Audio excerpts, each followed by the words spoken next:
स्वागत है आप सभी का हमारे चैनल शिवम स्टडी प्लेटफॉर्म में। आज के इस वीडियो में हम पढ़ने वाले हैं अल्कोहल के नामकरण को। अल्कोहल के आयुपेशी नामकरण को हम पढ़ेंगे और अल्कोहल का आयुपेशी नामकरण कैसे होता है आइए इसको समझते हैं। तो हम क्या करते हैं, अल्कोहल के आयुपेशी नामकरण में जो एल्केन वाला भाग होता है उसके अंत में हम लोग क्या लगा देते हैं, अगर ऑल लगा देते हैं तो हमारा आयुपेशी नामकरण हो जाता है। अर्थात इसका नामकरण हम एल्केनॉल यानी एल्केन प्लस ऑल मिला के हो जाता है। एल्केनॉल के रूप में हम क्या करते हैं, इसका नामकरण करते हैं। इसके कुछ नियम भी हैं, आइए उस नियम को देखते हैं। तो आईयूपीएससी नामकरण के नियम देखते हैं।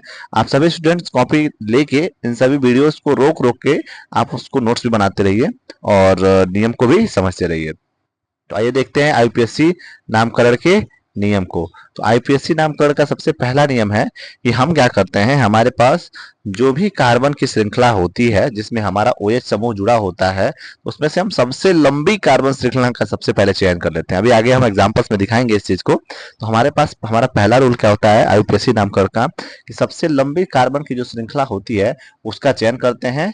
और किसमें से, तो अरे हमारा जहाँ OH समूह जुड़ा होता है उस कार्बन की श्रृंखला में सबसे लंबी कार्बन की श्रृंखला का चयन करते हैं।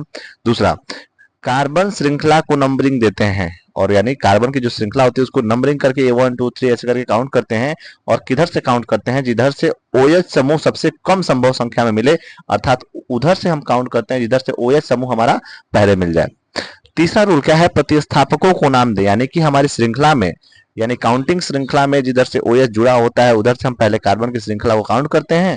और उसके अलावा जो उस कार्बन की श्रृंखला में हमारा हेलोजन अर्थात मेथिल एथिल वगैरह कुछ भी जुड़ा होता है तो हम उनको पहले ही क्या करते हैं, उनको नाम दे देते हैं।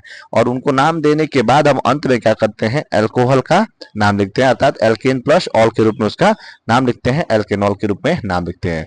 आइए इसके कुछ एग्जाम्पल्स को देखते हैं और एग्जाम्पल्स में ही हम इस चीजों को क्लियर कर पाएंगे। उससे पहले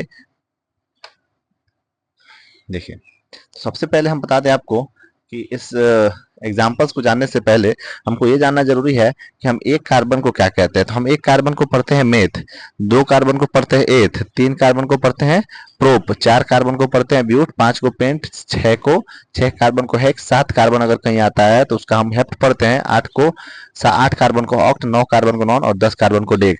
और अगर वो कार्बन एल्केन के रूप में जुड़ा है अर्थात वो कार्बन सभी सिंगल बॉन्ड के रूप में जुड़े हुए हैं तो हम उन कार्बन में एल्केन का यूज करते हैं। तो मेथ प्लस एन हो जाता है मेथेन। ये हमारा एल्केन के रूप में हम जब एक कार्बन को पढ़ेंगे तो हमारा हो जाएगा क्या, मेथेन। जब हम दो कार्बन को एल्केन के रूप में पढ़ेंगे तो हो जाएगा एथेन, तीन कार्बन को प्रोपेन के रूप में पढ़ेंगे तो हो जाएगा प्रोपेन, चार कार्बन को एल्केन में हम पढ़ेंगे तो हो जाएगा ब्यूटेन। ऐसे pentane, hexane, heptane, octane, nonane, decane के रूप में हम पढ़ते हैं।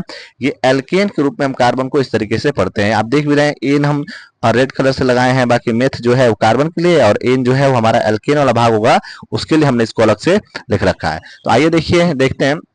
तो हम जब देखेंगे यहाँ पे कि इस कार्बन की श्रृंखला में हमारे पास एक कार्बन की श्रृंखला है, इसमें 3 हाइड्रोजन है और हमारा एक OH समूह जुड़ा हुआ है। तो हमारे पास एक ही कार्बन है तो हम कहेंगे पहला कार्बन है हमारा और इस कार्बन में OH जुड़ा है तो एक कार्बन को हम क्या पढ़ते हैं, मेथेन पढ़ते हैं। OH जुड़ा है तो हो जाएगा ऑल, तो मिला के मेथेन और प्लस ऑल मेथेनॉल क्या हो जाएगा, इसका नामकरण हो जाएगा, इसका आईयूपीएससी नाम हो जाएगा। आइए दूसरे को देखते हैं। ऐसे हमारे पास बना है CH3 CH2 और CH2 में OH जुड़ा है। अब सबसे पहला जो हम रूल पढ़े थे कि सबसे लंबी कार्बन श्रृंखला का हम चयन करते हैं और किधर से चयन करेंगे तो हम क्यों नहीं इसको पहला कार्बन और इसको दूसरा मानेंगे, क्योंकि अगर हम इधर से पढ़ते हैं तो पहला कार्बन और दूसरे कार्बन पे OH मिलता है, यानी लेट अगर OH मिलता है तो हम इस कार्बन को हम पहला नहीं कहेंगे बल्कि इस कार्बन को हम पहला कहेंगे, क्योंकि पहले कार्बन पे ही हमको क्या मिल जा रहा है, यहाँ पे OH मिल रहा है तो हम इसको पहला कहेंगे और इसको दूसरा कहेंगे। और हमको पता है कि हम दो कार्बन अगर हमारे पास है तो दो कार्बन को हम क्या पढ़ते हैं, एथेन के रूप में पढ़ेंगे। तो हमारा जो है हो जाएगा एथेन और OH के लिए हमारा हो जाएगा ऑल, तो बन जाएगा पूरा मिला के एथेनॉल। ठीक है। ऐसे ही हम तीसरे एग्जाम्पल्स को अगर देखें तो तीसरा एग्जाम्पल में हमारे पास कितने कार्बन है, 1 2 3 कार्बन है। हम कार्बन की श्रृंखला का चयन उधर से करते हैं जिधर से OH हमको नजदीकी से मिल जाता है। तो हमको OH यहाँ नजदीकी से मिल गया तो हम इसको क्या कहेंगे कि हमारा ये जो है एक पहला कार्बन, दूसरा कार्बन, तीसरा कार्बन, तो 3 कार्बन के लिए हो गया प्रोपेन और OH के लिए हो गया ऑल, तो ये हमारा हो जाएगा प्रोपेनॉल। हम कार्बन की श्रृंखला का चयन इसलिए इधर से करेंगे क्योंकि हमारा OH इधर से नजदीकी से मिल जा रहा है। आइए इसके और एग्जाम्पल्स की तरफ बढ़ते हैं। अल्कोहल के इस सीरीज में हम अगर चौथे एग्जाम्पल की तरफ देखें तो एनसीईआरटी में बेसिकली इस तरीके से क्वेश्चन दिया जाता है, CH3 बॉन्ड CH और ब्रैकेट में OH और CH3 दिया जाता है। तो जब भी ऐसा क्वेश्चन आपको देखने को मिलेगा तो समझिएगा कि जो ब्रैकेट वाला है ये अपने पीछे वाले कार्बन से जुड़ा होता है। तो इसको हम इस तरीके से भी लिख सकते हैं, CH3 है, CH3 लिख दिए, CH लिखे, और इसी CH में क्या जुड़ा है, हमारा OH जुड़ा है और इधर CH3 जुड़ा है। बेसिकली आप देखोगे तो यहाँ पे हमारे कार्बन की 4 संयोजकता होनी चाहिए। तो इस कार्बन के पास एक बॉन्ड इधर है, एक इधर है 2, एक इधर है 3 और एक हाइड्रोजन जुड़ा है। इसको भी हम नीचे लिख सकते हैं। तो ये हमारा 4 बॉन्ड इस तरीके से हो गया। अब जब इसका हम नाम देंगे तो हम देखेंगे कि पहले कार्बन हमारा कौन सा मिल रहा है, किधर से, हमारा OH नजदीकी से मिलेगा। अगर सबसे लंबी श्रृंखला की बात करें तो हमको दिख रहा है कि 1 2 3 कार्बन है। तो हम 3 कार्बन में देखेंगे, इधर से भी पढ़ेंगे तो 1 2 पे ही OH आएगा, और इधर से भी पढ़ेंगे तो 1 अगर ये होगा तो 2 पे ही आएगा। तो हम कहीं से भी चैन बनाएंगे तो हमारा नाम हर बार सेम ही आएगा। तो हम 3 कार्बन के लिए कहेंगे कि 3 कार्बन को क्या पढ़ते हैं हम लोग, प्रोपेन पढ़ते हैं। और अगर 3 कार्बन को प्रोपेन आए, 2 नंबर पे हमारा OH जुड़ा है तो हम लिख देंगे प्रोपेन टू ऑल, हमारा इसका नाम हो जाएगा। इसी तरीके से एक और एग्जांपल है 5वां नंबर। देखिए इसमें बुक में लिखा होता है क्वेश्चन इस तरीके से, CH3 CH2 CH, अब ब्रैकेट में CH3 अगर दे दिया तो आप समझिएगा कि ये अपने पीछे वाले कार्बन पे क्या है, ये प्रतिस्थापक के रूप में जुड़ा हुआ है, ठीक है। और ये जो प्रतिस्थापक होता है इसको हम लोग पहले ही लिख देते हैं। और देखिए आगे लिखा है CH2 और इसमें ये जुड़ा है OH, CH2OH। हम लिखेंगे CH3 हो गया, CH2 हो गया, और इसी CH में क्या जुड़ा था, CH3, तो इसी CH में CH3 जोड़ दिए और ये हो गया CH2 और आगे था हमारा OH। जब हम इसको पढ़ेंगे तो हम देखेंगे कि सबसे लंबी कार्बन की श्रृंखला बनाए तो हम बनाएंगे 1 2 और ये 3 हो जाएगा। तो 3 ही बनेगा, उससे अच्छा लंबा। और देखिए तो 1 2 3 4। अब ये देखिए चैन के बाहर हमारा ये अल्कोहल वाला भाग ये इतना हो गया, और इस चैन के बाहर अगर हमारा ये जुड़ा हुआ है तो इस जुड़े हुए को CH3 को हम पढ़ते हैं क्या, मेथिल पढ़ते हैं। तो हम देखेंगे कहाँ जुड़ा है, 2 मेथिल। तो पहले इसी को हम लिख के इसको कंप्लीट करेंगे। और जब ये 2 मेथिल हो जाएगा तो उसके बाद हम देखेंगे कितने कार्बन है, तो 4 कार्बन है। तो 4 कार्बन के लिए हम लोग पढ़ते हैं ब्यूटेन।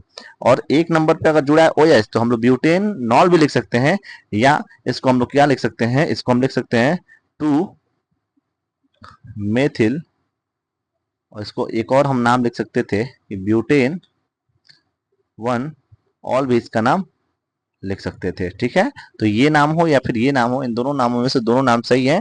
बस आपको ये चीज सीखना था। अगले वीडियो में हम और भी ज्यादा एल्केन के IUPAC नामकरण से क्वेश्चन को समझेंगे और इसके लेवल को ऊपर ले जाएंगे और तरीकों को जानेंगे, इसके चक्रीय अल्कोहल को हम समझेंगे, ठीक है।